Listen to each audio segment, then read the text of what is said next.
नमस्ते। मैं आपको आज ये मैसेज भेज रहा हूँ क्योंकि कुछ अर्जेंट काम निकल आया था। इसी के लिए मैं आज आपके प्रोग्राम में नहीं आ सक रहा हूँ। बात यह है कि मुझे आज सवेरे ही खबर मिली कि हमारे जो सिटीजनशिप अमेंडमेंट एक्ट का जो मामला है सुप्रीम कोर्ट में, वो मंडे को सुप्रीम कोर्ट में हियरिंग के लिए आएगा। तो इस समय अगर मैं सुप्रीम कोर्ट में अपने लॉयर के संग नहीं रहूंगा तो एक गलत मैसेज भी जाएगा।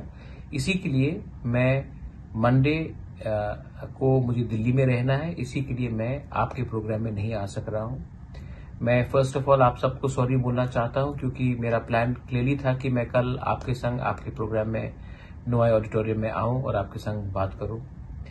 एक अच्छा न्यूज भी है क्योंकि मैं दिल्ली में था तो मैंने अपने लॉयर से मुलाकात भी की, आपके लॉयर से मुलाकात की, और मैं आशा कर रहा हूं कि इसी महीने हमारा केस एडमिट हो जाएगा और हम ये मामला को ले जाएंगे आगे। मैंने कपिल सिब्बल जी से बात किया है। उन्होंने हमें अश्योरेंस दिया है कि वो हमारे लिए ये केस फाइट करेंगे और मैं आशा करता हूं कि क्योंकि he is one of the best lawyers in India, ये मामला को जस्टिस भी मिलेगा और रिलीफ भी मिलेगा।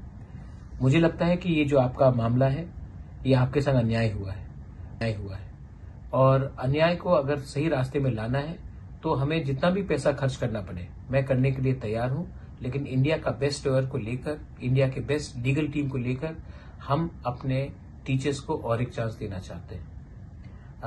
आने वाले एक हफ्ते 10 दिन के बाद मैं फिर से उम्मीद करूंगा कि आपके टीचर्स के रिप्रेजेंटेटिव्स मेरे संग दिल्ली आए और दिल्ली में हम ओपनली अपने सीनियर लॉयर से मिले और आगे का रास्ता हम लोग तय करें।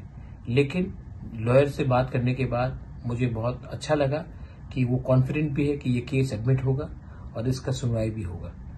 बेलाइनो हमबाई, मैं फिर से सॉरी बोलना चाहता हूं कि मैं आपके प्रोग्राम में आ नहीं सका, लेकिन मैं आपको अपना कमिटमेंट दे रहा हूं कि आपका केस को हम जस्टिस दिलवा के ही रहेंगे। बेलाइनो हमबाई।